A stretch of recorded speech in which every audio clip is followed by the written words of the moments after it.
A simbologia da coroa com 12 estrelas está ligada à sua interpretação. Coroa significa vitória, e as 12 estrelas simbolizavam as 12 tribos de Israel, que teriam a sua vitória pelo nascimento do... Isso significa dizer, meus irmãos, prestem atenção, o conflito era no céu, na esfera espiritual, sim ou não? Era o dragão pelejando com quem? Contra Miguel. O arcanjo com seus anjos pelejavam. Enquanto estava acontecendo algo para impedir o nascimento de Jesus, estava ocorrendo aqui algo glorioso na terra, no tempo de Maria e José. Enquanto estava aquele conflito lá, o diabo tentando esmagar, destruir, vencer, Miguel estava pelejando para que ele não atrapalhasse, ele tentou atrapalhasse ou não. A Bíblia diz que o rei Herodes, com tanta inveja, ele mandou matar as crianças de 2 anos abaixo para poder ver se conseguia matar o menino, sim ou não? Você não compreendeu que o que está, você só tem vitória, nós só temos vitória porque Deus está pelejando por nós no mundo espiritual. O diabo está tentando te barrar, Deus está pelejando por você, assim como Jesus venceu, nasceu para que nós estejássemos aqui. Existem as nossas batalhas também. Podemos provar que existe ainda outro texto bíblico que mostra que enquanto nós estamos vivendo aqui, Deus está pelejando por nós lá. Temos o exemplo também de Daniel, os 21 dias de oração. Nossa, tentaram pedir, mas aí Deus enviou um anjo para que a oração realmente viesse funcionar, e Deus do mundo espiritual fez materializar a vitória do povo de Deus, a vitória de Daniel. Você entende que a oração tem poderes para desbloquear o que o inimigo está tentando impedir? Tem coisas que o inimigo tenta travar na nossa vida, e muitas das vezes a gente acha que é normal e que é humano. Mas não tenha medo, não. Tudo que nós vamos fazer é encarar com coragem e com fé. Coroa aqui na Bíblia significa vitória. Teve vitória ou não teve? Miguel batalhou com o dragão, e o dragão com seus anjos pelejando, é uma peleja, e a vitória foi certa. Coroa, a coroa, ali a mulher vestida de sol, entende? Vamos lá, a mulher vestida de sol significa dizer sol e a lua debaixo dos seus pés, significa que é legítima o direito de Jesus nascer naquela nação. Foi projetada por Deus para que Jesus nascesse nela. Ele viu o projeto de Deus desde e que o homem no jardim do Éden, que o homem pecou, Deus já projetou o nascimento de Jesus. Sim ou não? Quando o homem pecou, Deus sentenciou o homem, sentenciou a mulher, sentenciou também a antiga serpente. Sim ou não? O que foi que a mulher terá dores com filho com dores. Ao homem do suor do teu rosto comerás. Tem que suar. Tem que trabalhar, tem que se acordar cedo. Suor do nosso rosto, nós temos que trabalhar. Não adianta ficar preguiçoso, né? Temos que trabalhar. É uma sentença.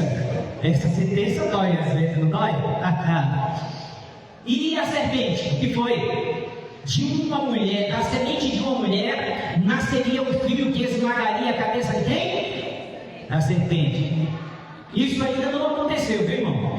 A serpente é uma das partes que ainda o nascimento de Jesus, a semente, a mulher, Jesus como a semente da mulher, que seria Israel, seria Maria, veio ao mundo. Mas a parte de esmagar a cabeça da serpente ainda não aconteceu na sua totalidade. Porque tem uma linguagem de Paulo que dizia: em breve o Deus de paz esmagará a cabeça da serpente debaixo dos vossos.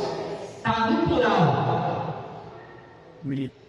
Quem se fez aí no plural aí? É Jesus e mais quem aí? A igreja. E em breve, isso é uma profecia de Paulo, baseada no que Deus falou, e da semente de uma mulher que nasceria um filho que esmagaria a cabeça da serpente. Aí Paulo vem e diz: em breve o Deus de paz, porque Ele vai ter paz depois que esmagar mesmo. E em breve o Deus de paz esmagará a cabeça da serpente debaixo dos vossos pés. Deus está trabalhando para que eu, você, como igreja, como corpo, venham vencer o diabo. Glória a Deus. Vamos lá. Vamos para o 2, é isso? O versículo 2, ainda no capítulo 12 e continuidade,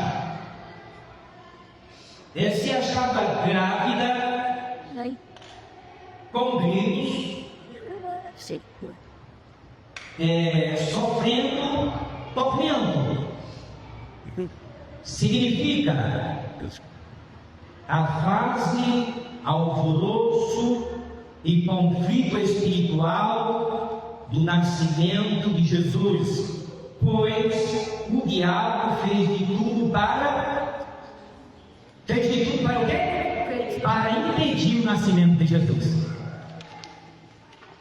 Eu ainda até acredito, irmãos, eu tenho uma crença, porque veja só, quando a Bíblia diz que Moisés é um tipo Cristo, tipologia, não deixa de ser uma simbologia, é muito parecido o ministério de Jesus com o ministério de Moisés com o de Jesus.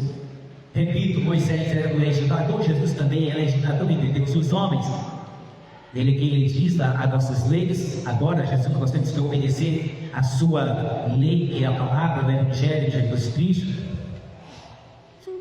Existe algo bem parecido, porque assim como Herodes mandou matar as crianças no tempo de Jesus, de 2 anos abaixo, para ver se entre aquelas crianças Jesus fosse morto, porque depois que ele viu que não conseguia impedir o nascimento, ele queria matar o menino.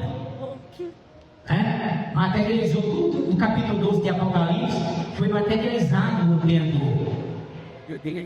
Assim também tentaram matar as crianças lá, os judeus, no tempo de Moisés, isso não. Queriam aniquilar a elevação diabólica, não era só o rei, era o diabo. Mas assim como Moisés escapou, Jesus também escapou. Você está entendendo, irmãos? Então isso que está aqui acontecendo, a mulher grávida, grito, sofrimento, tormento, é um conflito espiritual, é uma linguagem aqui que simboliza um conflito espiritual para que acontecesse no mundo físico o propósito de Deus.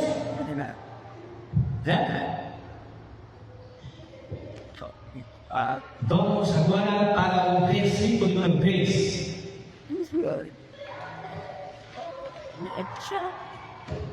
Os irmãos têm alguma curiosidade? Alguma pergunta para fazer? Dentro do que nós já falamos para trás? Ok. Vamos lá. O 3 aparece com uma finalidade de demonstrar a capacidade do diabo. Essa simbologia aqui é a capacidade que Deus não tirou do inimigo, e Deus não tirou com um propósito. Tudo que Deus faz tem um propósito. 7 cabeças significa propósito maligno.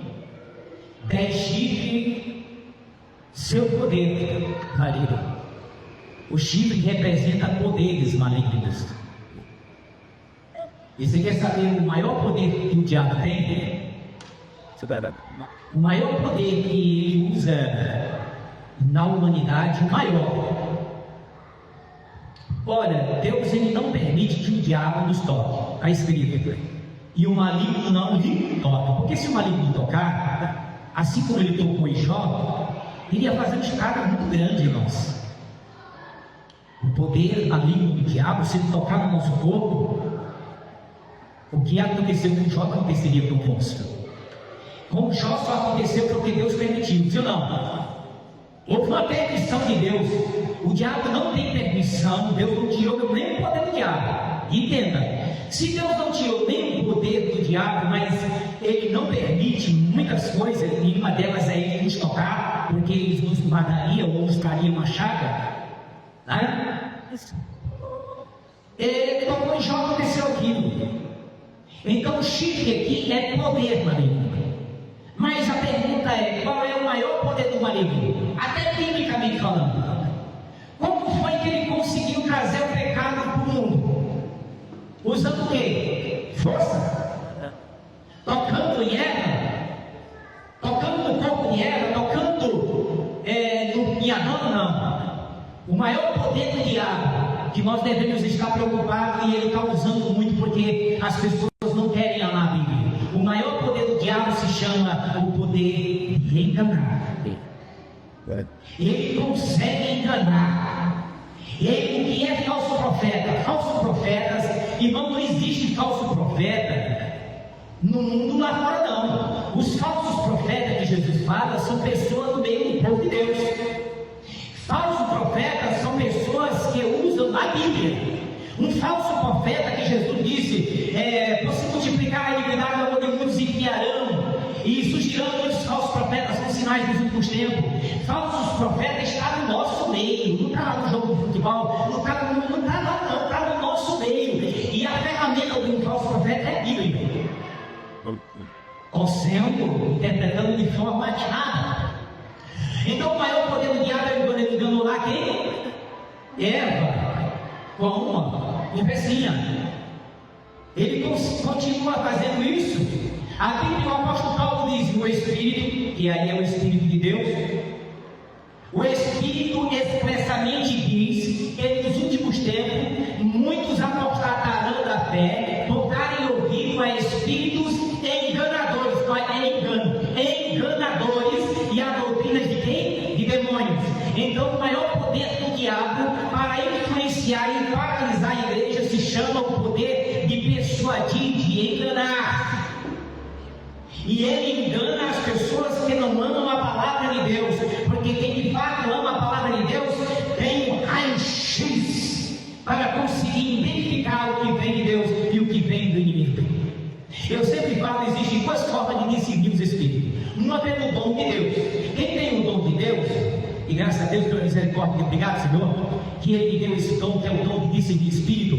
Quando Deus, é claro que o dom de todos os outros dons, mesmo que você tenha, ele só vai entrar em ação para a proposta do reino de Deus. Não é para ninguém se mostrar, não. Esse negócio que você querer mostrar que é profeta, esqueça esse negócio. O dom que Deus dá é para ser uma ferramenta para que você ganhe alma, não que você exalte, mas que o nome do Senhor seja exaltado mediante o dom que Deus te deu. Quem tem o dom de discernir o espírito, e isso é literal, é literalmente espírito. Tanto faz o espírito de Deus, como o espírito de diabo, como o espírito do ser humano. Uma pessoa que tem o dom do espírito, quando vem uma pessoa para ele, se Deus acionar por necessidade, porque Deus não vai ficar acionando o dom sem necessidade. Assim é como quem quisesse mostrar a vida de todo mundo. E Deus não tem interesse de escancarar a sua vida para ninguém, a não ser aquilo que é negativo, para quem tem o dom saiba se livrar. Então, quando Deus, quem tem o dom de discernir o espírito, se vier qualquer pessoa na frente dele, se o dom entrar em ação, é como se fosse um raio-x. E aí o Espírito de Deus mostra se vem falar com você no espírito maligno, se vem o Espírito de Deus, ou se é o Espírito do homem trazendo engano a você. Então, irmãos, o maior poder do inimigo é o engano. Ninguém se engane com o inimigo. Nós estávamos no versículo 3. No 3, né?